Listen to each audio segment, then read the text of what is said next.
Welcome to the Street Academy podcast, very first Minisode. It's just me, and I'm going to be ranting on the topic for about 10 minutes. So welcome. My name is Kamilah, and I am missing my two co-hosts right now, John and Jackie. They are living their wonderful Black lives in this Black History Month of 2022. And I am here to share some of my thoughts. So here we go.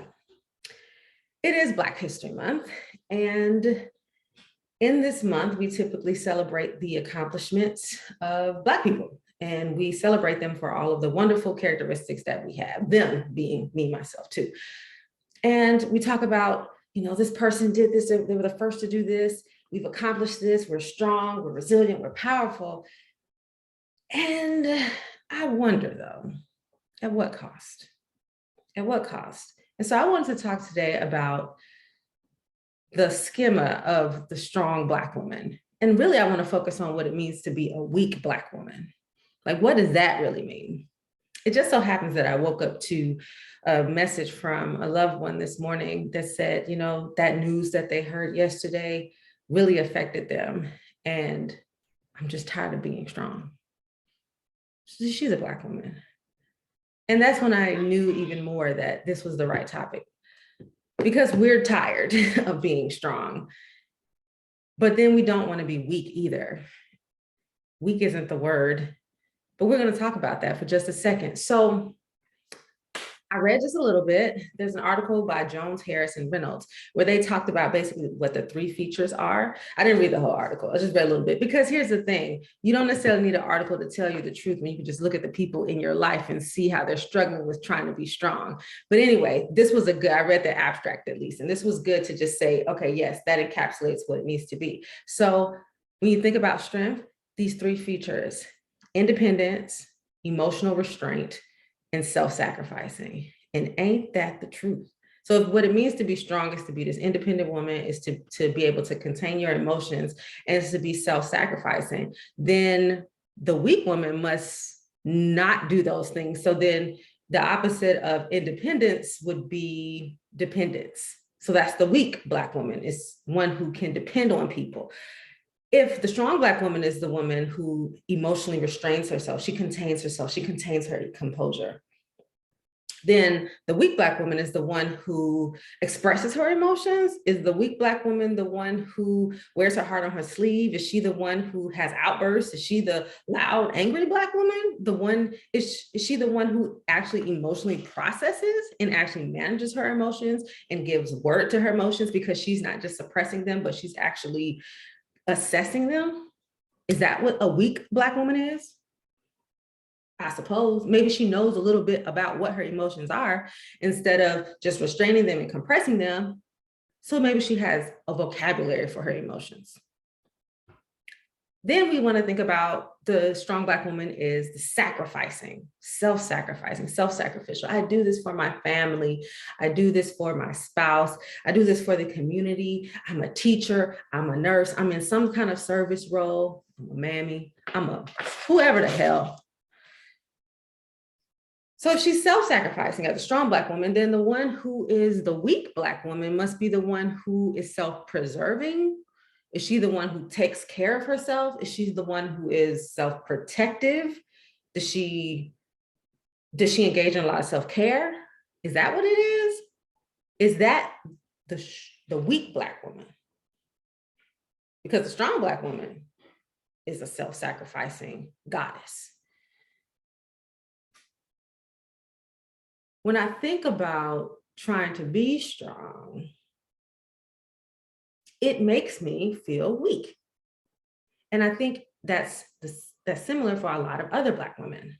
And I would say the same for Black men as well. I'm going to focus on the Black woman right now, though. The strength that seems to come from this independence and this emotional restraint and self-sacrificing, those are things that came out of necessity. Those were defense mechanisms so that we could just survive, right? But does every single moment of our life have to be about survival? And in one sense, yes. I mean, we're here. We live in a completely hostile environment in America, in Black America, right? But you could even say most places around the world, there is some type of hostility towards people of color, typically people from the African diaspora. And yet it's not everywhere, of course, yet this is a hostile environment, right? It's just, but compressing my emotions doesn't seem to actually help me live in these hostile environments. It's more that I need to actually know what's going on and going inside of me, but that would make me weak because I actually will say what I mean. I will actually not do the thing that my family asks me to do. I will not go the place that someone needs me to do because they just need me to do this quick thing real quick for them and help them or whatever. But I'm trying to say, no, look, I need to take care of myself. But that's like, oh, you're being selfish, right? And here's another interesting layer on top of all this. When it comes to this whole idea of self-care, right? There's this new self-care movement, but in a way, it's like the self-care is conflated with like, this is what it means to be strong. And I get that. And yet now there's this overlap of classism because self-care is about luxury. Now it's like, okay, self-care, even though it came out of the activism movement and them realizing that they needed to take care of themselves in order to keep participating in activism because they were losing it, right? But now it's become this thing of bubble baths and these luxurious trips and these gorgeous clothes. And so now it's just like, okay, so if I am a strong Black woman, then I'm a strong Black woman who takes care of herself and is able to engage in luxury. And so then what becomes of the poor Black woman? What does she get to do? Because I can't just take a trip to, Saint-Tropez or whatever other place is luxurious. Because that's self-care. That's what self-care looks like. Or it's like, oh, well, it's about breathing. It's about all of these other things. But there seems to be this conflation of that. Like self-care is to be in luxury. And so then we don't even want to get into that whole thing. And like self-care also begins to be like this kind of pursuit of this kind of personal capitalism and entrepreneurship and like the grind. We won't even get into grind culture and how that's overlaid with being a strong Black woman. But now it's like, if you're a strong Black woman, then you also have your own business and you also engage in luxury and you can just do it all. What's that song? I'm not your superwoman. But that's what we're supposed to be now in 2022. Like the women who are elevated, it's like, that's the one, that's the influencer, that's the one you want to look at. These are the women who are doing it all. And does doing it all come at some kind of cost? It has to. Everybody, there's always trade-offs, right? So there's that. So then I looked at another paper. I can't pronounce these names, but that's the thing. But I can try to post it somewhere. But they were looking at what are some of the effects of being a strong Black woman, and they linked so perfectly to those three features. So if being a strong Black woman is about independence, then if you're being so independent, you might find yourself alone, which means you might find yourself very lonely. So with so many strong Black women out here suffering from loneliness because we don't necessarily know or have learned how to be dependent and how to be in community with people. And I'm not just saying romantic relationships, because that's a whole nother thing. Romantic relationships have gotten so fluffed up and elevated that we forget about all of the many other relationships that are out there. And yet I'm not gonna negate that having a romantic partner, a consistent companion is incredibly important and special, and it feels good. I'm not going to say that that's not out there too. And yet what I'm also saying is we overemphasize those relationships to our own detriment so that we don't learn how to create and maintain those deep connections with other people in platonic settings, right? That we don't know how to just have friendships. That's also a way to not be lonely. I remember one of my friends, brilliant, beautiful friend, Sharia, I remember her saying something about like, your friends need to know that they need you, that you need them. But if you're being so independent, why would anyone try to be supportive? And even the notion of, do you know how to be supported? Do you know what it feels like to be supported? Now that I have been in a beautiful relationship for about 2 years, I now see that I'm learning how to be supported. And it's interesting. I'm learning how to be dependent upon somebody else because I don't have to do it all. Or do you? But if I don't have to do it all, then I'm weak because doing it all means I'm strong. But anyway, being a strong Black woman means being independent, which means it could lead to loneliness in the long run. Then the other second one, emotional restraint. So if I'm compressing my emotions, if I'm suppressing my emotions, if I know how to hold my composure, if I know to hold my aplomb, right? Then you know what that is? That suppression, that building down. What is that? Anxiety, because it's all built up and it's locked away. It's built up, it's locked away, and it's tight. And so a lot of strong Black women are dealing with anxiety, and that can lead to anxiety. So many of us are anxious, so many of us. Then being self-sacrificing, always giving of yourself, never focusing on yourself and what you need, but focusing on the concerns of others all the time and to the expense of yourself, that can lead to depression. Why wouldn't it? Because it's like you don't even get to enjoy life. So if you're not enjoying life and you're not engaging in things that actually make you happy, that actually focus on you, you will be a high-functioning, depressed individual who is strong and who is labeled as very strong. There's so much pressure, right? And there's so many things that it's even in the most innocuous ways that we experience this pressure of being a strong Black woman, including what can seem like an affirmation of Black don't crack. So it's just like you're affirming the woman and that she looks beautiful and stuff. But you know what that is? That's also a way of dehumanizing Black women and Black people from experiencing the regular physiological changes that happens with age. Right? So it's just like that when you get into the whole issues of beauty standards, and especially beauty standards that Black women are beholden to and that we have to like meet all the time. So now not only do we have to have straight hair, lighter skin and stuff, but we also need to be ageless, like we're some fairy or something. So it's like, no, I don't want to just be a fairy. I also want to be given permission to age.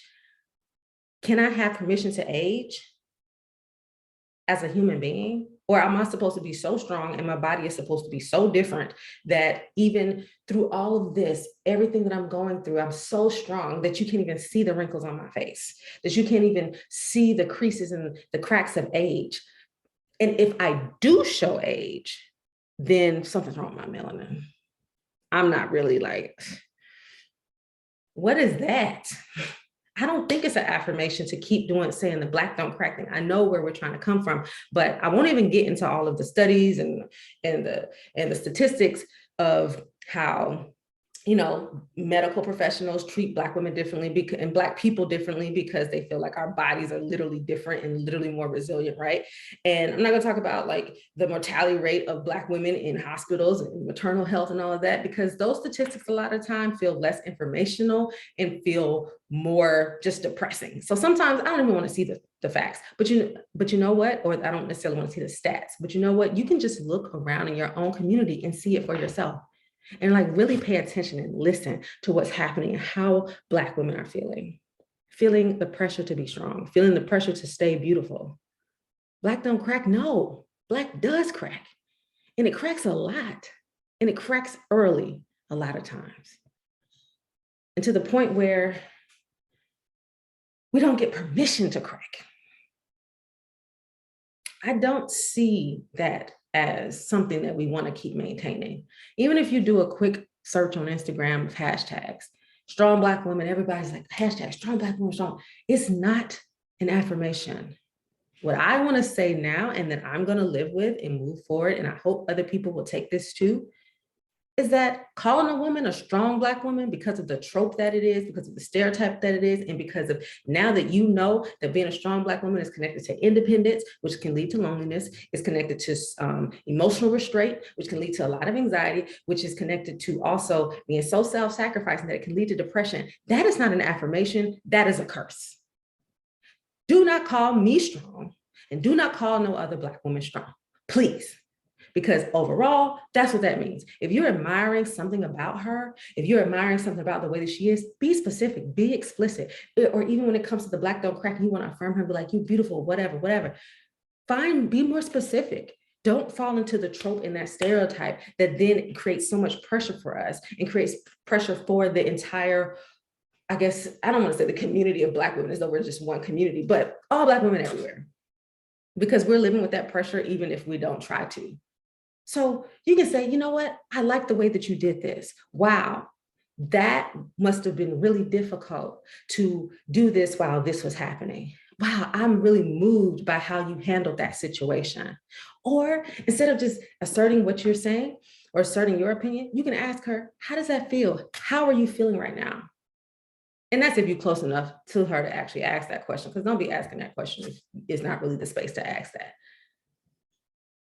But there's other ways to communicate what we mean by strength and what we mean by beauty and all of these things. And I implore you in this moment to seek that. Also, the Black don't crack is also a curse, because I want to get so old that my skin is completely showing it all, because I want to be present and living in the flesh. I'm not supposed to be a 25-year-old woman my entire life, because the people who are 25-year-old women their entire lives, they passed away at 25, because that's the only visual that you have of them is that youthful look. And that's not the point. That's not the point of living and being a human being. So anyway, there's a poem, a quick poem by Nira Wahid. I hope I pronounced that right. Nira Wahid. Wherever you are, please know that I hope that I can pronounce your name right. But I love this poem because it gave me an option out of being a Black woman, a strong Black woman, I mean. You do not have to be a fire for every mountain blocking you. You could be a water and soft river your way to freedom too. I'll say that again. You do not have to be a fire for every mountain blocking you. You could be a water and soft river your way to freedom too. Options.